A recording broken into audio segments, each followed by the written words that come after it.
ನಮಸ್ತೆ ಎಲ್ಲರಿಗೂ all in one ಚಾನಲ್ಗೆ ಸ್ವಾಗತ. ಎಲ್ಲರೂ ಹೇಗಿದ್ದೀರಾ?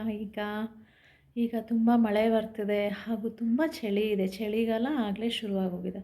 ಈ ಚಳಿಗಾಲಕ್ಕೆ ಪ್ರತಿ ವರ್ಷ ಎಲ್ಲರಿಗೂ ಏನು ಪ್ರಾಬ್ಲಮ್ ಬರುತ್ತೆ? ಎಲ್ಲರಿಗೂ ಶೀತ, ಕೆಮ್ಮು, ನೆಗಡಿ ಎಲ್ಲ ಬರುತ್ತೆ ಅಲ್ವಾ? ಸೊ ಅದಕ್ಕೆ ನಾವೇನು ಮಾಡಬೇಕು? ತುಂಬ ಮಾತ್ರೆಗಳು ನುಂಗ್ತಾನೆ ಇರ್ತೀವಿ. ಈಗ ನೆಗಡಿ ಬಂತು ತಕ್ಷಣ ಒಂದು ಮಾತ್ರೆ, ಕೆಮ್ಮಿಗೊಂದು ಮಾತ್ರೆ, ಎಲ್ಲದಕ್ಕೂ ಒಂದೊಂದು ಮಾತ್ರೆ ನುಂಗಿ ಸಾಕಾಗುತ್ತೆ ಅಲ್ವಾ? ಸೊ ಈ ಮೆಡಿಸನ್ನೇ ಇಲ್ದಿರೋ ಹಾಗೆ ನಾವು ಹೇಗೆ ಇದನ್ನು ಕಡಿಮೆ ಮಾಡ್ಕೋಬೋದು ಅಂತ ನಾನು ಹೇಳ್ತೀನಿ.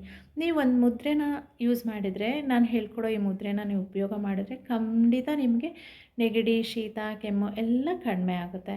ಸೊ ಹಾಗಾಗಿ ಯಾವ ಮುದ್ರೆ ಇದು ಅಂತ ತೋರಿಸಿದ್ರೆ, ಈ ಭೂಮಿಲೆಲ್ಲ ನಮಗೆ ಯಾವುದರಿಂದ ಒಳಗೊಂಡಿದೆ ತತ್ವಗಳು ಎಲ್ಲ ಒಂದು ಪಂಚಭೂತಗಳಿಂದ ಒಳಗೊಂಡಿದೆ. ಹಾಗೆ ನಮಗೆ ನಮ್ಮ ಕೈಯಲ್ಲೂ ಕೂಡ ನೋಡಿ, ಈ ಬೆರಳುಗಳಲ್ಲೂ ಕೂಡ ಪಂಚತತ್ವದಿಂದನೇ ಅಡಗಿದೆ. ಈ ಶೀತ, ಕೆಮ್ಮು, ನೆಗಡಿಗೆ ನೀವೇನು ಮಾಡಬಹುದು ಅಂದರೆ, ಈ ಜಲತತ್ವದ ಬೆರಳನ್ನು ಹೀಗೆ ಮಡಚಿ ಹಾಗೂ ಪೃಥ್ವಿ ತತ್ವದ ಬೆರಳನ್ನು ಕೂಡ ಹೀಗೆ ಮಡಚಿ, ಈ ಎರಡು ಬೆರಳನ್ನು ನೇರವಾಗಿಡಿ. ಈಗ ಅಗ್ನಿತತ್ವದ ಬೆರಳಿಂದ ಇದನ್ನು ಹೀಗೆ ಮಡಚಿ, ಈ ಮುದ್ರೆಯನ್ನು ನೀವು ಬೆಳಗ್ಗೆ, ಮಧ್ಯಾಹ್ನ, ಸಾಯಂಕಾಲ, ರಾತ್ರಿ ಅಟ್ಲೀಸ್ಟ್ ಕಮ್ಮಿ ಅಂದರೆ ಒಂದು 10 ನಿಮಿಷ ಇಟ್ಕೊಳ್ಳಿ ನೀವು. ಹಾಗೆ ಇದ್ರ ಜೊತೆಗೆ ನೀವು ಧ್ಯಾನ ಕೂಡ ಮಾಡಬಹುದು, ಕಣ್ಮುಚ್ಚಿ ಧ್ಯಾನ ಮಾಡಬಹುದು.